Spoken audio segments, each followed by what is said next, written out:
na próxima.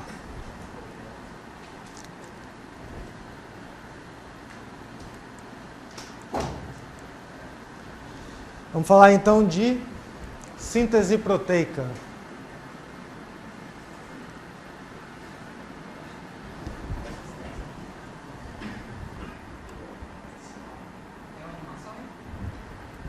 Para ser um vídeo. Mas vai tocar, só tá. É teu, macho. Pessoal, isso é um resumo. Eu gosto sempre de dizer onde está acontecendo cada coisa. Então, essa é uma célula. Algumas organelas e o núcleo, né? O núcleo contém um genoma. O genoma tem 46 pares 46 cromossomos, 23 herdados do pai, 23 da mãe.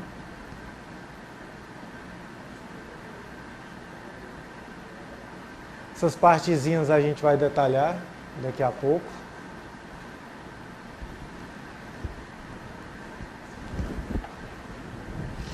Deixa eu só tirar isso aqui daqui para mostrar a legenda para vocês.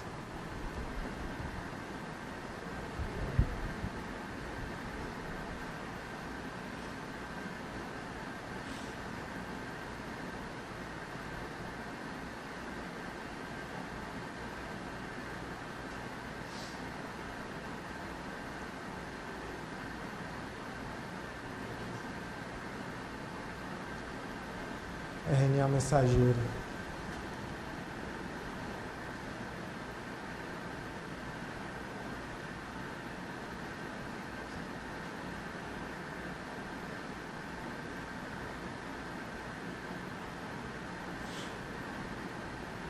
Vai para o RNA ribossômico.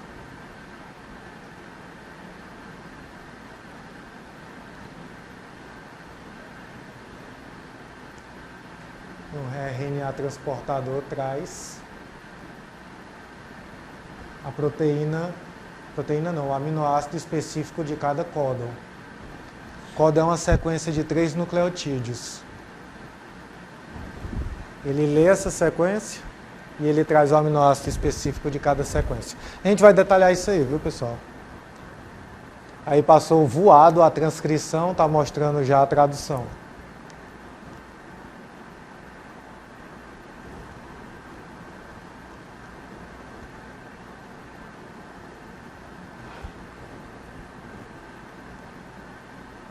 Sendo sintetizada, uma proteína no seu estado primário. Aí ele passou bem acelerado também as partes secundária e terciária até ficar a proteína final, né? Página bem legal, né? Vocês conhecem.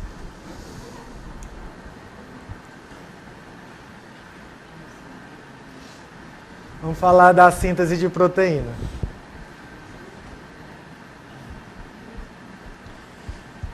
Começar detalhando a diferença entre o açúcar do DNA e o açúcar do RNA.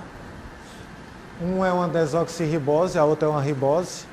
A diferença de uma desoxirribose para uma ribose é a ausência de um oxigênio. Então a desoxirribose tem a estrutura similar à ribose, só que sem esse oxigênio aqui. E aqui a gente vê cada carbono, pessoal, ó, carbono 1, 2, 3, 4 e o quinto carbono, certo?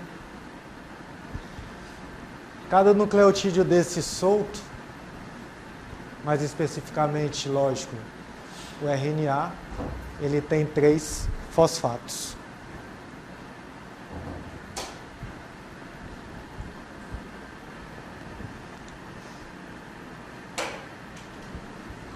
Esse nucleotídeo, ele é um conjunto de um açúcar, na verdade são 3 fosfatos, ele fica com um só fosfato quando ele está na estrutura já formada, ou de DNA, ou de RNA, e uma base. Eu já tinha falado da base não, né? Não, é o açúcar, o fosfato e uma base. Essa estrutura do nucleotídeo pode ser dividido em duas classificações, ou uma purina ou uma pirimidina. A diferença é as ligações de hidrogênio, as pontes de hidrogênio que elas fazem quando elas se unem naquela estrutura helicoidal do DNA. Ok? Até aqui? Normalmente isso aqui é o assunto que o pessoal boia mais. O que são as purinas? Espera aí, deixa eu voltar aqui. O que são as purinas?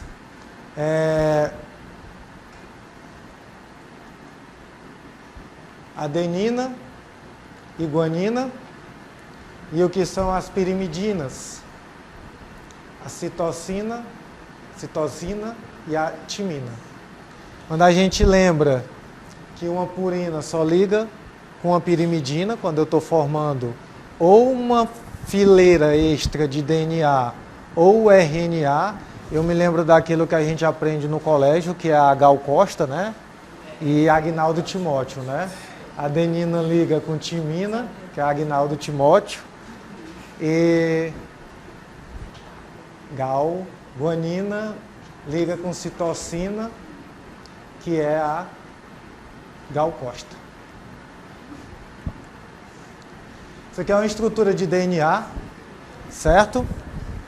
Pessoal, vocês já se perguntaram por que o DNA se separa aqui e o DNA não se separa nessas ligações que ele faz laterais? Já se perguntaram, né? E qual é a resposta? Essa ligação aqui são pontes de hidrogênio, a mais fraca. As purinas se ligam através de 2 pontes de hidrogênio e as pirimidinas através de 3 pontes de hidrogênio. De toda forma, são ligações fracas. A ligação que tem lateral são ligações mais fortes, são ligações fosfodiéster. Sempre no sentido 5, o carbono 5 da base de cima, o carbono 3 da base de baixo. Então você sempre lê nesse sentido. 5 para 3, 5 para 3. Vocês estão reparando a seta aqui, ó? Então é 5 para 3, 5 para 3. Quando eu vou replicar, que é um processo que eu não vou explicar aqui, ou traduzir essa molécula de DNA, a quebra é dessas ligações peptídicas. Esse aqui é uma cadeia de RNA. Uma diferença óbvia já é que ele é uma fileira única, né? Não uma fileira dupla. Ele também vai no sentido 3, 5 por 3. E, ao invés da desoxirribose, ele tem uma ribose, como a gente falou antes. A outra diferença é que no lugar da timina, ele tem uma uracila.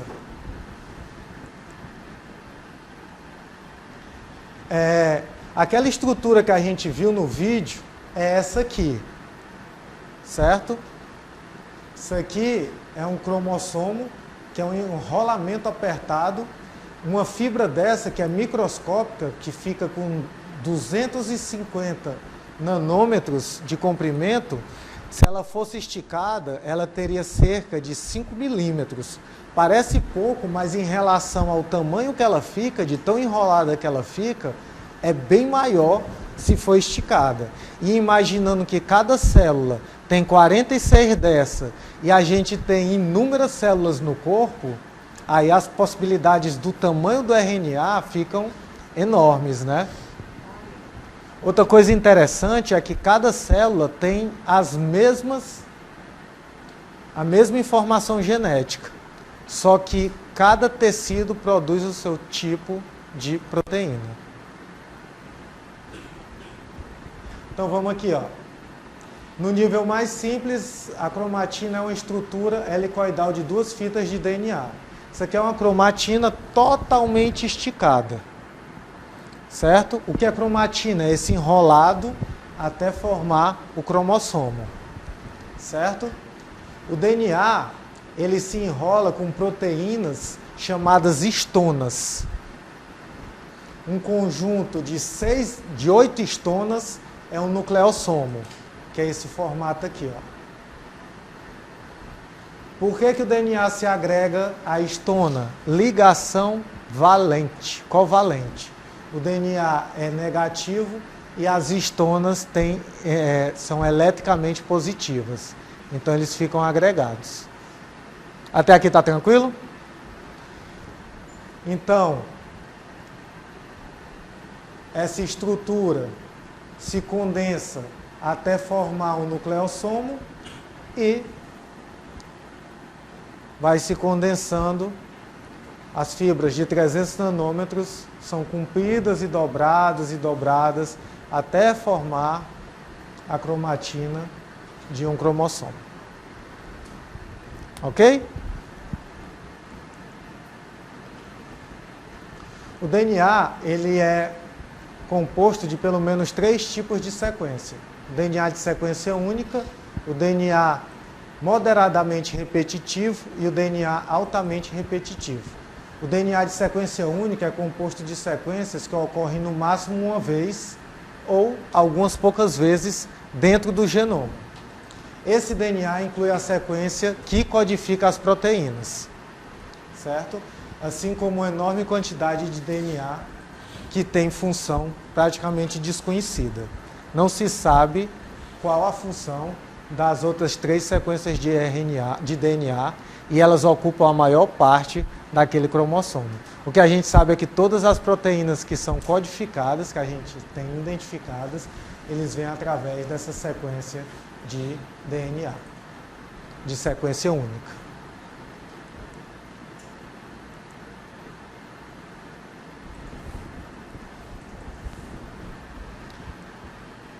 Aqui a gente tem uma sequência de gene de cada DNA, ó, e a possibilidade desse gene, depois de transcrito e traduzido, gerar diversos tipos de proteína. Nós somos seres que somos compostos basicamente de proteínas. Eu não vou, que nem eu disse para vocês, eu não vou falar para vocês da replicação, certo? Eu vou falar de genômica e principalmente de proteômica, que é a formação da proteína no final.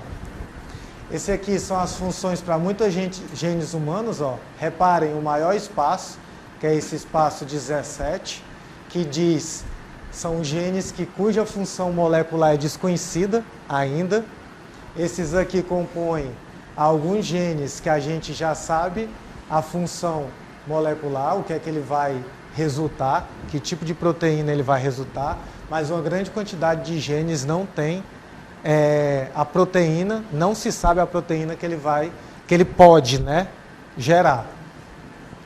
A gente está fazendo um trabalho de exercício agudo lá no laboratório e a gente identificou mais de 150 genes diferentes em resposta a uma sessão única de exercício agudo. A maioria, ninguém sabe nem a função. Alguns a gente conhece que são responsivos a alguns agentes agressores, como o calor, que é gerado no exercício, o próprio exercício, que tem as rupturas da fibra, mas do 150 não. E também a gente não fez a parte de proteômica, então a gente não sabe se esses genes realmente vão gerar proteínas depois. Esse é o trabalho da Estela.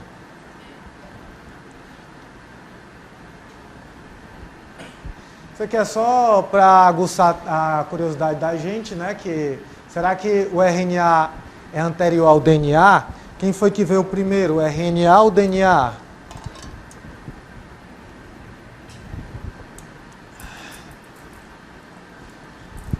Foram descobertas algumas moléculas de RNA, né, que são as ribozimas, que conseguem cortar partes da sua própria sequência. Ou seja, consequentemente, conseguem replicar, catalisar a formação de ligação de peptídeo entre seus aminoácidos e gerar os próprios aminoácidos dele. A descoberta dessas ribozimas complementa outras teses, né, outras teorias, que evidenciam que parece que o primeiro material genético original é o RNA. Mas esse é o tipo de discussão que tem apaixonado, né? Tem gente que diz que não pode ter o RNA sem ter tido uma molécula de DNA original e vice-versa.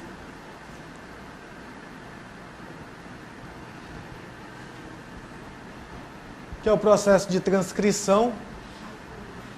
Como eu disse, ó, o RNA tem uracila no lugar da timina, o RNA tem um grupo hidroxila no carbono 2, enquanto o DNA tem um átomo de hidrogênio, né? O RNA é mais reativo do que o DNA. Uma molécula de RNA se dobra e monta estruturas secundárias graças a pontes de hidrogênio que formam entre as bases de uma mesma fita.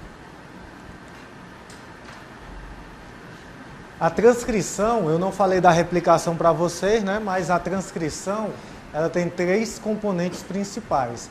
Um molde de DNA, que vai ser um material que vai ser transcrito e pode originar uma proteína. Matérias-primas, né? Que são, como eu disse para vocês, ó, tem material livre, que são os trifosfatos de ribonucleotídeos, que são necessários para construir o RNA. E o aparato de transcrição, que são proteínas que fazem essa catálise, acelera a síntese de RNA. Então, para a gente interessa isso aqui, que os RNAs que são transcritos nas células eucarióticas são o RNA mensageiro, que a gente viu naquela animaçãozinha sendo formado, o RNA ribossômico, e o RNA transportador. Mas outras estruturas, ó, possuem outros tipos de RNA. Isso aqui é uma proposta de sinalização que foi lançada na Nature em 2017, mostrando que um músculo ativo, ele libera microRNAs que têm funções de inibição de síntese proteica e parece que é recebido por outros tecidos. A função exata disso aqui ainda não está esclarecido, mas parece que é uma forma do músculo em atividade se comunicar com os outros sistemas, certo? Através dessa liberação. O artigo chama esses exossomos, né, que antigamente o pessoal pensava que era lixo celular, liberado pela célula, de exossomos, que são os exossomos liberados pelo exercício, que tem principalmente dentro deles microRNAs. Investigação do futuro. Eu vi um artigo mostrando aqueles que você mandou, né, de alguns artigos de revisão só. Seria a maneira não endócrina tradicional que o músculo tem de regular várias funções. Isso também melhora a saúde mental, tem várias estudos aí também linkando os exossomos com as funções de saúde mental. Sobretudo melhorar o estresse oxidativo, ou seja, tendo o papel antioxidante e anti-inflamatório, prevenindo a neuroinflamação.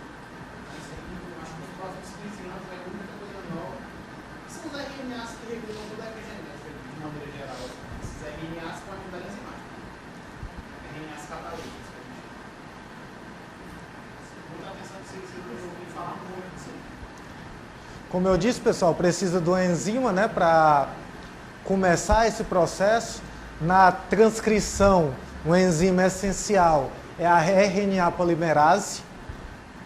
Ela não tem só essa forma de RNA polimerase, tem identificado pelo menos 3 tipos diferentes de RNA polimerase. E aqui a gente está vendo a formação de um transcrito primário, ainda não é um RNA mensageiro, a partir do molde original de DNA. De forma geral, o que é que acontece?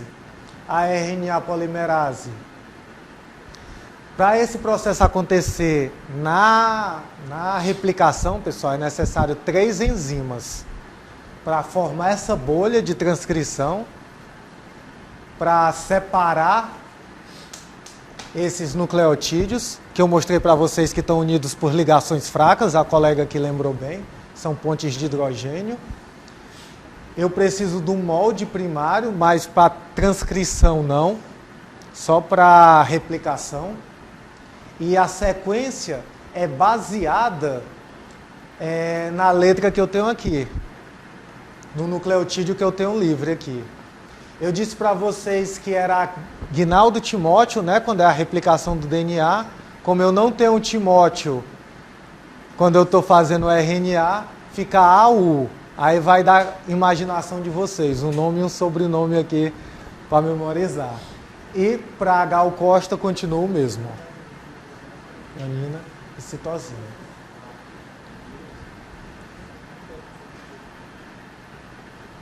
Então aqui, ó, para o processo de transcrição, a síntese de RNA é complementar e é antiparalela à fita molde. Então eu tenho uma fita molde aqui e a fita de RNA é antiparalela. Reparem que ela também está seguindo no sentido 5'3", que é o mesmo jeito que os nucleotídeos se organizam nas fileiras, que eu disse para vocês, carbono 5 para o carbono 3. A fita não é usada como molde, não é habitualmente transcrita. Essa fita aqui, ó, que não está sendo usada como molde, ela não é transcrita. Vai ser transcrita só essa que está sendo utilizada como molde. E se vocês imaginarem, daqui a pouco a gente vai falar de epigenética, tem formas de controlar qual dessas fixas ficam mais fixas, aquelas estonas dificultando a transcrição. Então, novamente, é no sentido 3 para 5, por isso que tem essas piadas nerds que a gente vê na internet. Qual é o sentido da vida? É na direção 5'3", sempre. Quando está sendo organizado o DNA e quando está sendo replicado, traduzido, é no sentido 5'3". Quando vocês forem perguntados sobre o sentido da vida, vocês já sabem. Na direção do 5º para o 3º carbono. O início não exige um prime, né? Um prime é uma célula molde que na replicação tem que ser utilizado. Em laboratório a gente utiliza também um prime. Novos nucleotídeos são adicionados na extremidade. O DNA se desenrola como na bolha de transcrição e depois ele vai se enrolando novamente enquanto essa fita primária vai saindo. Na transcrição, novos nucleotídeos são sempre adicionados à extremidade 3 da molécula de RNA. Existem fatores que marcam o início dessa transcrição. A RNA polimerase não simplesmente chega e sabe o que ela tem que replicar. Tem fatores chamados fatores sigma. Aqui é onde entra alguns fatos do exercício. A gente diz às vezes que o exercício ele é um fator de transcrição. O fator de transcrição é isso aqui, ó. É adicionar, ele tem uma enzima, ele tem uma proteína, ele resultar em alguma coisa que adiciona um fator sigma para aquela parte ser transcrita. Certo? É o que o CN da RNA polimerase identifica e começa a transcrição. Essa transcrição pode ser antes da fita base e pode iniciar depois da fita base. Aí ele escolhe a proporcional, ou a fila de cima ou aquela outra de baixo. Lembrando que só uma das duas vai ser transcrita.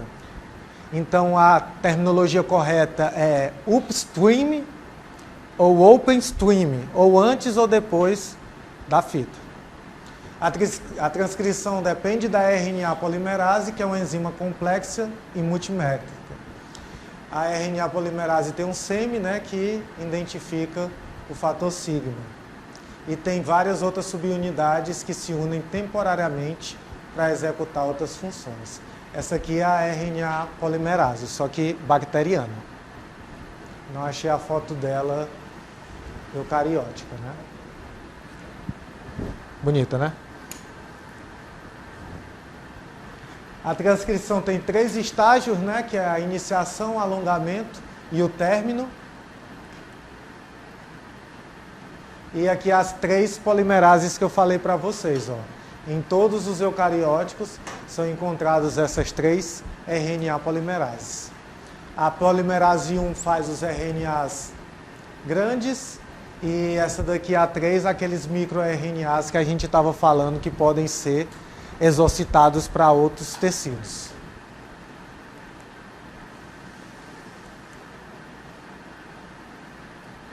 Esse aqui é o processo passo a passo, né? Só repetindo. A transcrição do RNA é iniciada quando o cerne da RNA polimerase se liga àquele agente promotor, que eu mostrei que pode ser incluído o local dele através de fatores de transcrição.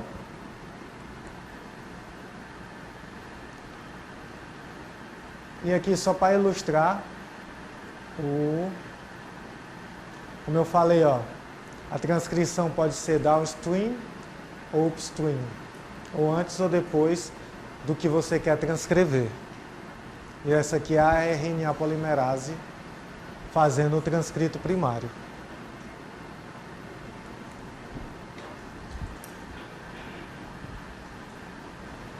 Tem vários fatores de transcrição, pessoal. E esses fatores são influenciados por várias... por exemplo, algumas atividades a gente diz, não, isso aqui resulta na síntese de proteína. Entendam que elas podem estar resultando, facilitando a síntese por diversos meios, através de amplificadores, através da ativação de proteínas que facilitam essa síntese. Tem outros fatores de transcrição, ó. Então tem vários processos nessa transcrição que são facilitados ou dificultados por fatores externos.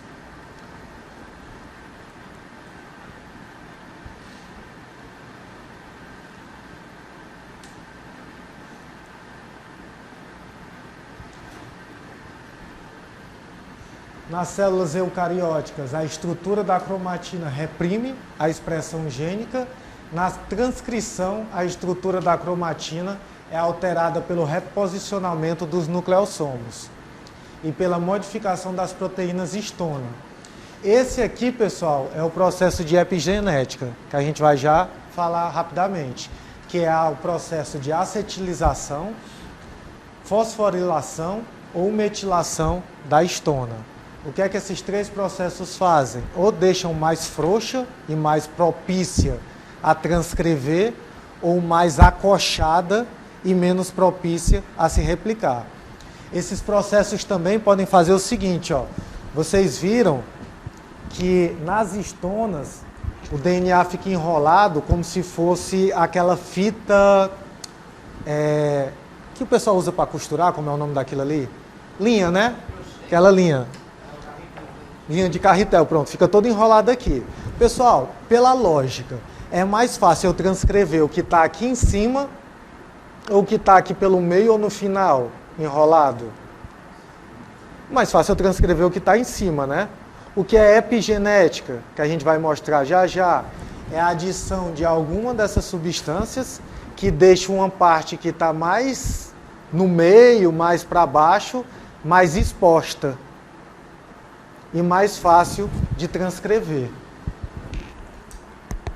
Ok?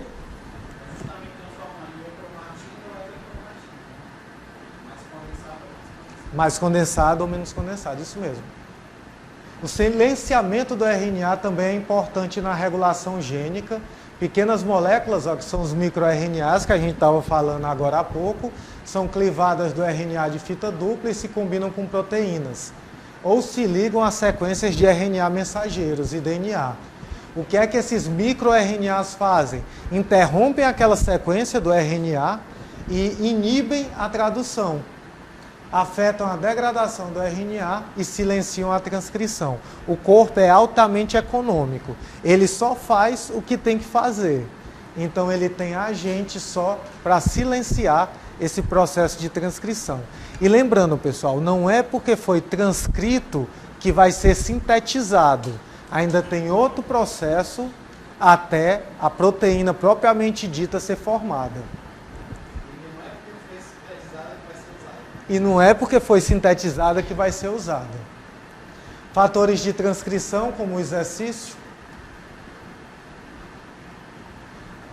A TATA também é um marcador para RNA polimerase. Todas essas proteínas aqui, pessoal, que fazem parte desse processo de transcrição, podem ter múltiplas respostas. Frio, calor, estresse, exercício, e ficar mais ativas ou menos ativas, para vocês verem como é complexo a regulação da produção de proteínas.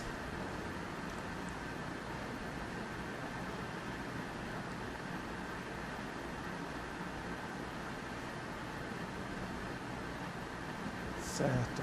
Essa parte da adição dos aminoácidos eu falo já já, o processo de tradução. Então é aqui o que eu estava falando antes, ó. Alguns elementos de resposta encontrados nas células eucarióticas. Choque térmico, como calor e estresse, eu tenho uma sequência de consenso que é produzido. Esse calor independe do que está gerando o calor, eu tenho essa sequência produzida. Elementos de resposta ao glicocorticoide, eu tenho essa sequência de consenso traduzida. Ok? E aqui, o que eu acho que talvez seja mais a nossa praia, que é mais, fica mais agora fácil de visualizar. Como eu disse, não necessariamente aquela sequência que sai, toda bonitinha, né, que é transcrita, é o RNA mensageiro. Aquela sequência, eu tenho um gene. Vocês viram que o gene ele é marcado por diversas proteínas que dizem onde vai começar e onde vai terminar a tradução, não viram? Vocês viram que a cada fileira daquele gene é adicionado um nucleotídeo correspondente, não foi? Essa parte que sai no sentido 5'3 não é um RNA mensageiro. O que sai é isso aqui, ó, o que a gente chama de transcrito primário. Ele é uma sequência de exons e introns. Esses introns vão ser retirados e essa sequência de exons é que faz o RNA mensageiro. Elton, tu já disse que 90 e poucos % do DNA ninguém sabe para que serve, talvez não sirva para nada. E dentro dos genes que a gente sabe para que serve, ainda tem um negócio chamado intron que não serve para nada. Pessoal, não é que não sirva para nada, é que a gente não sabe ainda para que serve. Mas com certeza tem alguma utilidade. Nem que seja uma distância padrão para sair alguma coisa, ele serve para alguma coisa.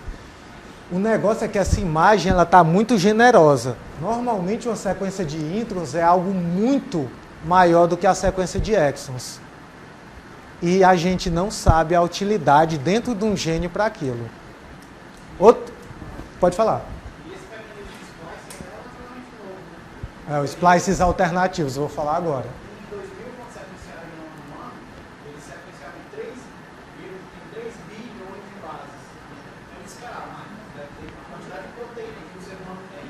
Deve ter, sei lá, 200 mil genes, 300 mil genes.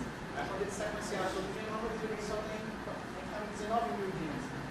Praticamente 20 mil genes. Está desproporcional. Aí, ou seja, tem pouco gene e muita proteína. Aí é o splicing alternativo, né? O processamento da RNA mensageiro. Um gene pode produzir 10 proteínas, 15 proteínas. O gene da POM, da proteína, produz o alfa-MSH, produz os peptídeos opioides, as beta-endorfinas, as endorfinas, as encefalinas. Um gene pode produzir 10, 15, 20 proteínas. Vai depender do splicing alternativo. Aí depois do splicing alternativo a gente vai dar um intervalo. Pronto. Isso aqui é o que ele está falando no splice alternativo. Ó. Eu tenho a sequência de exons, que é o que eu posso utilizar para montar o meu RNA mensageiro, e tenho minha sequência de introns, que a gente atualmente não sabe para que serve. Isso aqui ainda é fora da realidade, viu? Essa sequência de introns é bem maior do que isso. Mas já fica mais próximo de visualizar do que a outra imagem. Uma sequência grande de introns e uma sequência pequenininha de exons. O que é o splice alternativo que ele está falando? É a possibilidade de uma célula, a partir da mesma sequência primária, produzir diversos tipos de proteína diferente. Fui advertido que o correto não é dizer tipos diferentes de proteína. É a mesma proteína de diversas formas. O gene é de uma proteína. Então ele pode fazer essa mesma proteína de diversas formas, que são os splices alternativos. Ó, aqui eu tenho o exon 1, 2, 3, 4 e 5. Aqui está todos os 5 exons. Ó. Nessa outra célula, ele organizou sem o exon 3. Vocês estão vendo? Nessa outra célula, ele organizou sem o exon 4. Isso aqui seria, por exemplo, as isoformas da miosina. Eu tenho aqui a sequência gênica para fazer a miosina. E para fazer uma miosina, vocês viram que tem diversos tipos de miosina? Não foi? Para fazer aquela proteína, eu posso ter que retirar um exon ou outro e ter essa proteína final. Ok?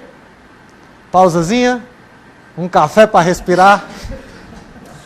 Só uma dica, quem quiser estudar bem esse assunto aí, tem um livro muito bom que eu gosto de indico, Biologia Molecular do Gene, do James Watson, que foi um dos descobridores do DNA, e o Bateman, um amigo dele.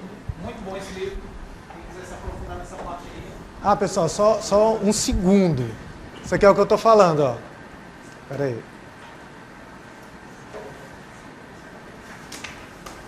Isoformas de miosina, ó.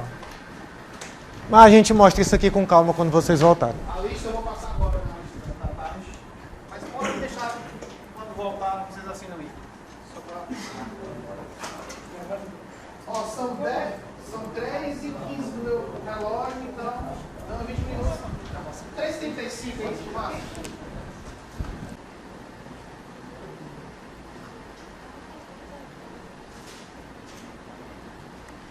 Ligado?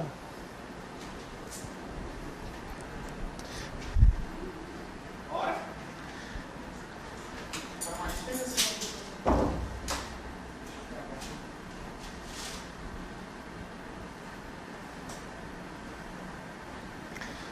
Se passar mais rápido, aí eu demoro mais nas partes mais importantes. Acaba às vezes quer dar informação demais, mas com muito slide. Ai.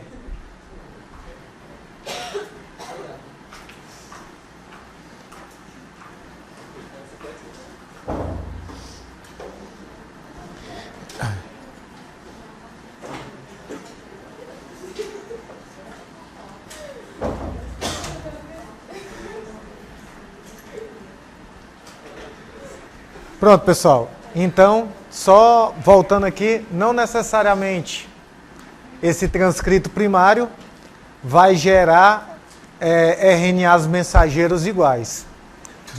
Pode gerar RNAs mensageiros diferentes. É isso que é chamado de splice alternativo. Consequentemente, esses RNAs vão gerar proteínas ou isoformas diferentes. Esse gráfico mostra o experimento da minha amiga. Exercício agudo, ó. Efeito sobre a quantidade de RNA mensageiros transcritos, ó. Vai aumentando. O interessante é que à medida que esse exercício vai sendo repetido, vai tendo um efeito menor. E é isso que a gente precisa chegar nesse experimento da minha colega. Ele chegar a ser crônico para a gente ver o que realmente está sendo transcrito. Agudamente a gente tem muita resposta, porque está tendo resposta a calor, está tendo resposta ao estresse, está tendo resposta às vezes a você estar estranhando aquele movimento. O hormônio que a gente viu, o glicocorticoide, ele é o hormônio do estresse e tem essa magnitude maior de resposta. Oi? Isso aqui é o mesmo gráfico, do mesmo trabalho, só mostrando a mesma coisa, que a longo prazo a gente tem uma resposta diferente na produção de RNA mensageiro. Esse estudo aqui, que é um dos que eu vou disponibilizar, que foi um dos que eu usei mais gráficos também, mostra em verde, em preto, a miosina do tipo 1, em verde-limão, um outro tipo de miosina, em vermelho a miosina do tipo 2 e a resposta em relação à quantidade de actina, tipos de miofilamentos, há o exercício também, tendo consequentemente uma expressão diferente de tipos da mesma proteína sendo expressos no tecido. O mesmo trabalho também, só que com outras imagens. E eu estou passando um pouquinho mais rápido para ver se a gente chega na síntese proteica, certo? Na hipertrofia. A síntese está aqui. Como é que se determina o que vai ser o quê? Uma sequência de códon, ele vai gerar uma proteína em específico. A notícia boa aqui é que sobre replicação tem muita coisa, sobre transcrição tem um pouco menos, tem basicamente o que eu mostrei para vocês, só que sobre tradução tem bem pouquinha coisa, então isso aqui é rápido mesmo.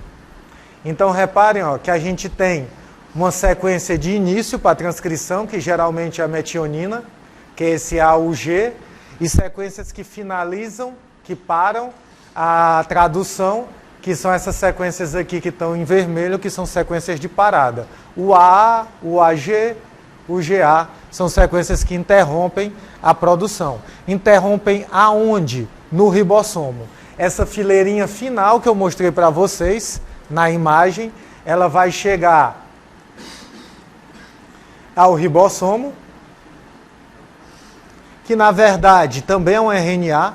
90% do ribossomo é composto de RNA ribossômico, e o RNA transportador vai formar uma cadeia de polipeptídeos através daquela sequência que está chegando do RNA mensageiro. Ok?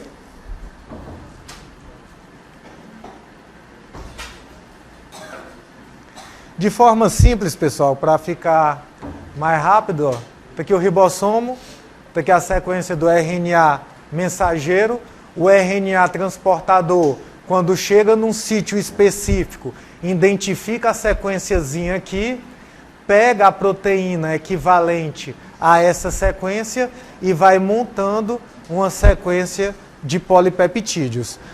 Exemplo do que foi visto naquele vídeo. Aqui, aquele mesmo processo que eu mostrei para vocês, vem outro RNA transportador e coloca outra proteína, outro aminoácido. E pouco a pouco vai se formando uma cadeiazinha de aminoácidos. Entenderam mais ou menos o processo? Chega o RNA mensageiro, o RNA transportador, isso aqui é o RNA ribossomal, o RNA transportador vai trazendo a sequência específica de aminoácidos para cada sequência de 3 nucleotídeos. Sequência de 3 nucleotídeos é um códon. Isso aqui é a estrutura do ribossomo, né? Como eu disse para vocês, mais de 90% dele é RNA ribossômico. Isso aqui é a estrutura vista em micrografia. E nem toda sinalização gera proteína. Aqui tem várias, por exemplo, as chaperonas, que o Aclerton já falou bem, o sistema de ubiquitinação, isso aqui já depois da proteína pronta.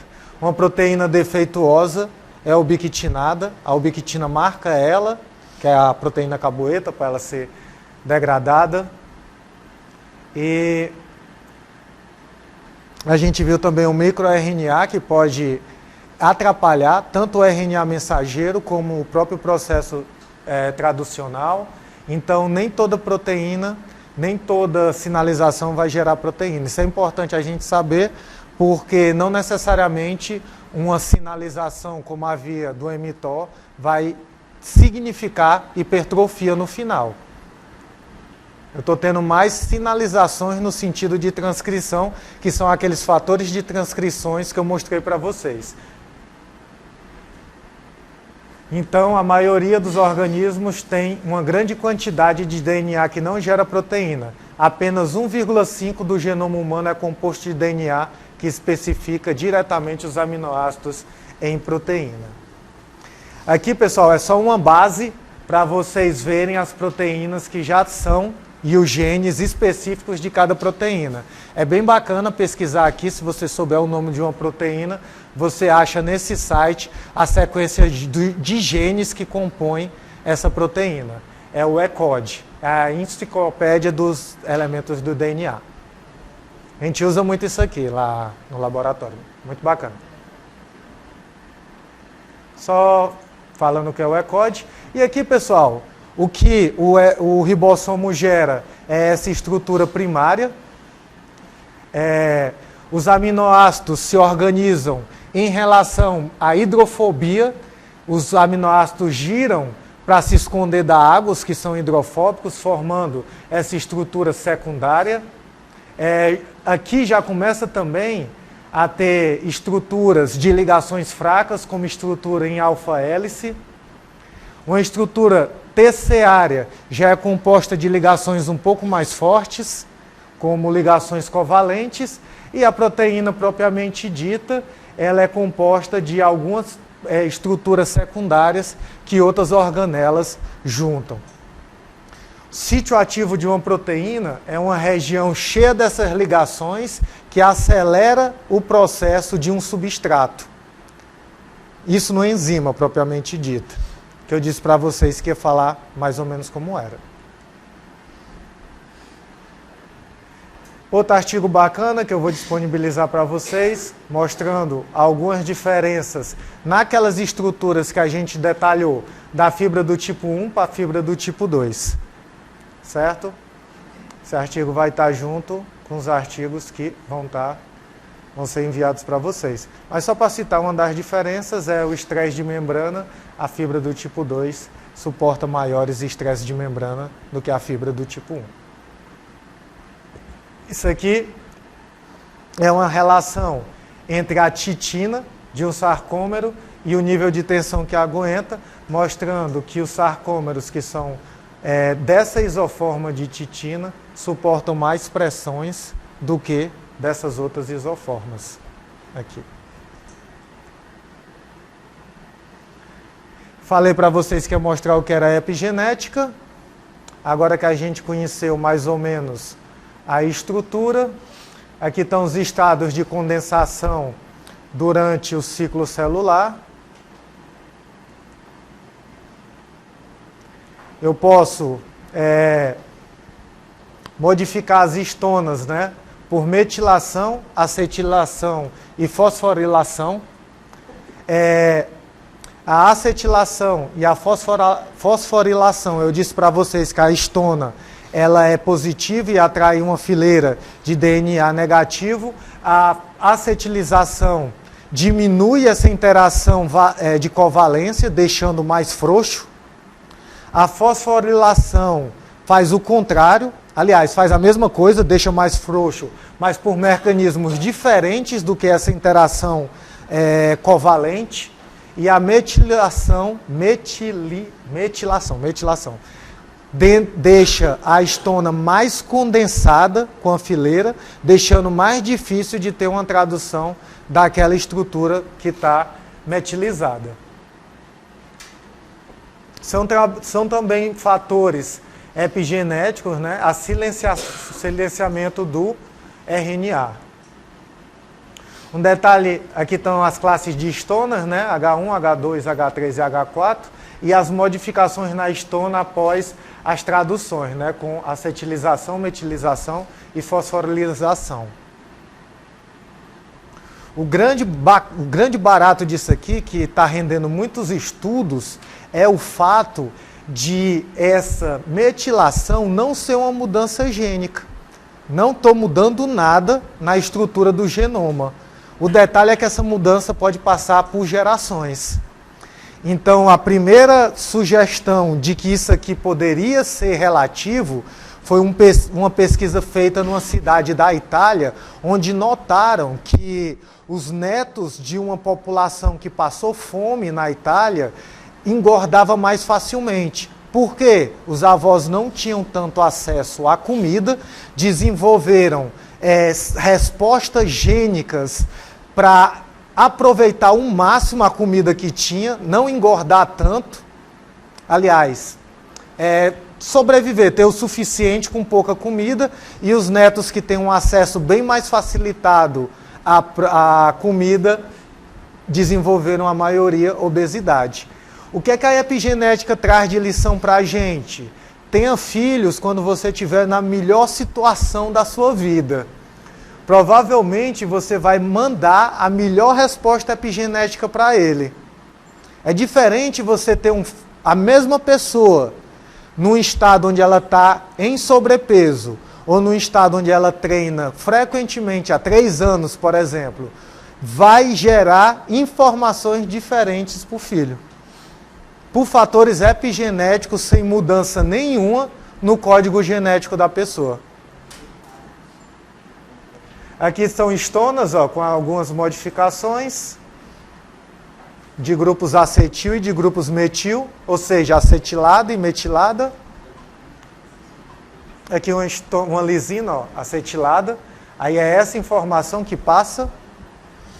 O que tu falou, entre aspas, é o que aconteceu com a gente, né? A gente, como espécie humana, né? Como espécie humana, a gente é super adaptado a engordar. A gente é super... E hoje a gente tem demandas energéticas e acesso demandas energéticas reduzidas e acesso facilitado à comida. E nossos genes todos sofreram modificações para períodos de inanição e onde a gente tinha uma atividade física bem maior do que tem hoje. É o que aconteceu com a gente, basicamente. Por isso, entre outros motivos, que a humanidade está sofrendo uma pandemia de obesidade.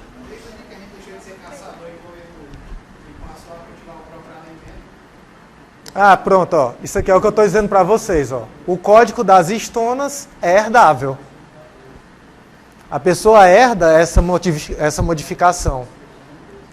Tem gente que disse que daqui um dia o nosso TGI nem vai ter mais enzimas. Sim, né? Generalizando muito. Nós perdemos a frigideira, o ato de cozir, de fritar, vai tirando a necessidade do corpo processar. Então, cada vez a gente vai reduzindo a capacidade do corpo tem que processar. Antigamente o pessoal comia tudo cru. Eu não sei porque que a gente ainda não evoluiu para nascer sem apêndice, mas tirando isso, as evoluções. Mas foi a cozinha também que deu o nosso cérebro do jeito que é. Foi o ato de cozir os alimentos, de processar os alimentos, que fez com que o seu nervoso central desenvolvesse o córtex, o telencéfalo, que é a parte, digamos assim, mais rebuscada do córtex, da maneira que os primatas não fazem isso, os outros primatas diferentes. Só reforçando de novo, pessoal, ó, quando as estonas são montadas, após a replicação, ela carrega essas modificações epigenéticas.